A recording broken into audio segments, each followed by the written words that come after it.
नमस्कार, मैं हूं अंकित कुमार और आप देख रहे हैं ह्यूमन लाइव न्यूज़। हमारे साथ सासाराम के सांसद मनोज कुमार जी हैं और इनका सासाराम में आगमन हुआ है। सर, सबसे पहले स्वागत हो आपको हमारे चैनल पर। बहुत बहुत धन्यवाद। मैं आपके चैनल को भी सबसे पहले धन्यवाद देना चाहता हूँ, ह्यूमन लाइव न्यूज़, और आपकी पूरे टीम को मेरे तरफ से बहुत बहुत बधाई, शुभकामना। ये अच्छा मेरा सौभाग्य है कि आज हम लोग हमारे लेफ्ट पार्टी के मजबूत नेता, हम सबों के नेता, बहुत अच्छे पिलर आदरणीय अशोक बैठा जी के घर में हैं। हमारे उनके बड़े भाई हैं और पूरे परिवार से आज मैं मिल रहा हूं। मुझे खुशी है। मैं जब चुनाव में था तो उस समय मेरे पास समय का बड़ा अभाव था, लेकिन अभी मैं जीतने के बाद में जो हमारे पिलर थे चुनाव में, जो हमारे लिए खून पसीना बहाए, मैं उन सभी के घर में जा कर के पानी पी रहा हूं। तो आज उसी क्रम में सासाराम में मैं था, बार एसोसिएशन में वकील लोगों के साथ में मेरी मीटिंग थी, स्वागत अभिनंदन समारोह रखे थे कोर्ट में लोग। वहाँ से उठ करके मैं यहाँ आया, बहुत मुझे अच्छा लगा।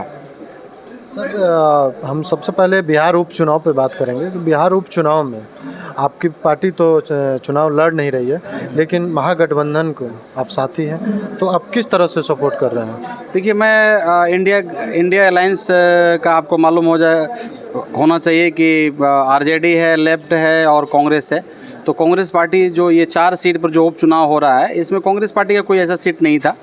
तो आरजेडी और लेफ्ट के कुछ दल जो हैं वो चुनाव लड़ रहे हैं। जैसे तरारी हुआ, वहाँ लेफ्ट लड़ रहा है।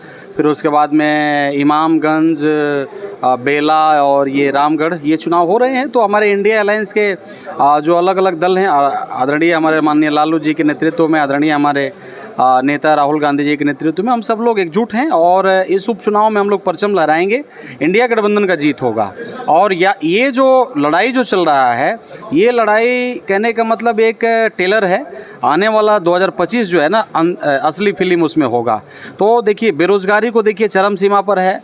आप देखिए, आज का रात में 2 बजे निर्मम हत्या एक व्यक्ति को कर दिया गया। लीलापुर का एक व्यक्ति था। आपके चैनल के माध्यम से भी मैं उस परिवार को संवेदना व्यक्त करना चाहूँगा और ईश्वर से प्रार्थना करूँगा कि ईश्वर उस परिवार को ताकत दे ताकि उस दुख को वो लोग सह सके। और मेरा घर के बगल में उसका घर है, चूँकि रहते हैं वो लोग कुदरा, कैमूर डिस्ट्रिक्ट में। तो मेरा घर के बगल में ही उन लोगों का घर है। मैं आज सुबह में जब देखा जगह तो मेरा दिल टूट गया। मुझे खुद डर लगने लगा कि आखिर हम लोग गाँव घूम रहे हैं, हर चौराहा पर जा रहे हैं और अपराधियों का जो मनोबल एकदम हाई है।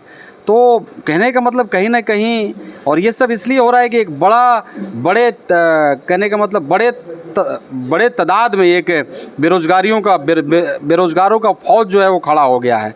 तो हो सकता है कहीं महंगाई से, बेरोजगारी से, बच्चे पढ़ रहे हैं, नौकरी नहीं मिल रही, तो इन सारे मुद्दा को लेकर के जो अपराध है वो बढ़ रहा है।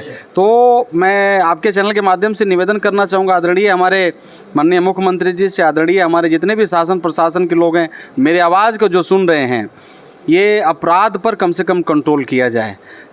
तो सुशासन बाबू उनका नाम ही है। देखिए, सुशासन बाबू नाम है। हम तो सुने थे कि कुर्सी से लोग चिल्ला रहे हैं कि महाजंगल राज था 2015 के बाद, 2014 के पहले, लेकिन ये क्या हो गया? ये सब तो कांग्रेस के राज में हत्या होती थी। अभी क्या हो गया? ये तो मुझे लग रहा है कि वो जो जंगल राज कह रहे थे, महाजंगल राज हो गया। ये तो बिहार में एक नई पार्टी बनी है, जन स्वराज, जो प्रशांत किशोर उसका लीड कर रहे हैं। तो वो भी हमेशा महागठबंधन पे भी हमलावर हैं कि पहले क्या थी, अब क्या है। नीतीश कुमार कुछ काम किए, लेकिन पहले की जो सरकार थी वो काम नहीं की। तो उपचुनाव में आपकी टक्कर किससे है, प्रशांत किशोर से या नीतीश कुमार से? देखिए, लोकतंत्र में सब स्वतंत्र हैं। जिसको पार्टी बनाना है पार्टी बनाए। आप भी पार्टी बना सकते हैं। कल आप प्रेस कॉन्फ्रेंस करके बोल दीजिए मेरी पार्टी की ये नाम है, पार्टी कल आप भी बना सकते हैं। ये जो भारत देश है ना, लोकतंत्र का देश है। यहाँ आवाम जो है, यहाँ जनता जो है सर्वोपरि होता है और आपको आज़ादी है, पार्टी आप भी बना सकते हैं। लेकिन आप मीडिया से आपको बढ़िया से मालूम है कि कौन कितना पार्टी, यहाँ 1-2 पार्टी नहीं है, लाखों पार्टी हैं भारत देश में और रोज़ पार्टी बनती हैं और 2 साल के बाद पार्टी ख़त्म भी हो जाता है। तो कहने का मतलब आज़ादी है। मैं उनको भी शुभकामना देता हूं जो पार्टी बनाए। मेरे तरफ से ऐसा कुछ नहीं है, लेकिन मैं ये कहना चाहता हूं कि इंडिया गठबंधन का सरकार बिहार प्रदेश में बनेगा 2025 में, और बनेगा इसलिए क्योंकि बेरोजगार का एक जो बहुत बड़ा जखाड़ा जो खड़ा हो गया है, बेरोजगार को यदि ख़त्म करना है तो उदाहरण आदरणीय हमारे तेजस्वी यादव ने कुछ ही समय में 17 महीना उनको टाइम मिला और 4 से 5 लाख लोगों को रोज़गार दे करके उन्होंने एग्जाम्पल पेश किया।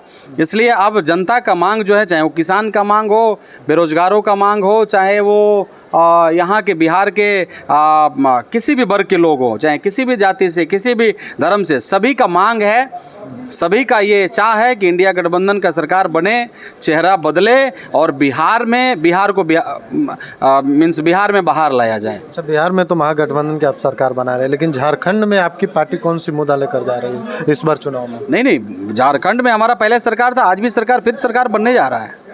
इंडिया गठबंधन का सरकार हमारा बनने जा रहा है। आप देख लीजिएगा, बड़े बड़े मुद्दा पर हम लोगों ने काम किया है। जरूर लोगों ने, हमारे माननीय मुख्यमंत्री जी को लोगों ने जेल में भेज दिया, आपने देखा होगा क्या क्या कैसे कैसे कर करके।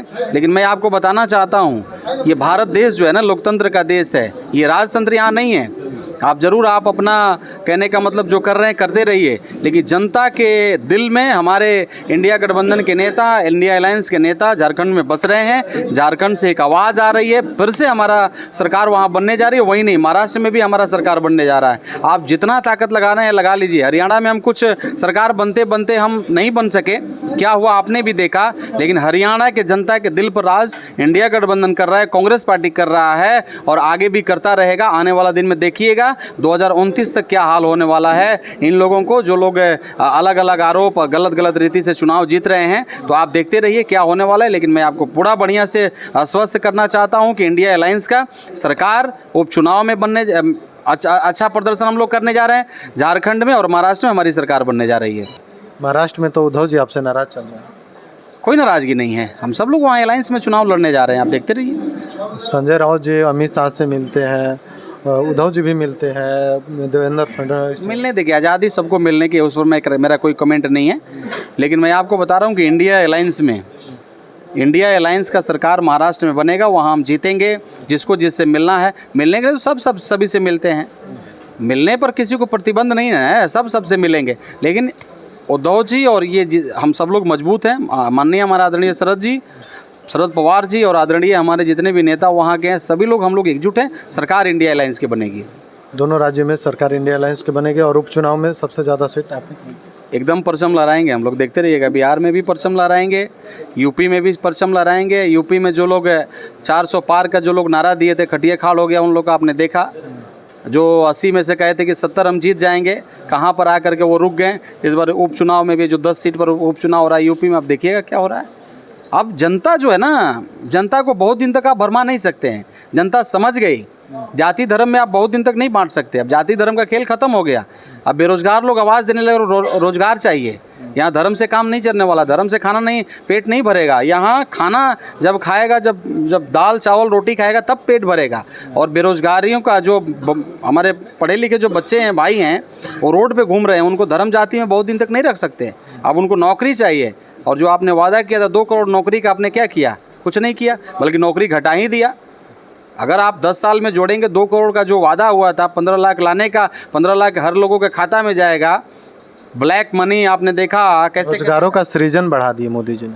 कौन सा रोजगार का सृजन बढ़ाया? रोजगार ख़त्म कर दिया। आप देख लीजिए, बहुत सारे बेरोजगारी आ गई रेलवे में। रेलवे सबसे उत्तम था रोजगार के लिए। आप देख लीजिए क्या हो गया, सब प्राइवेटीकरण हो गया।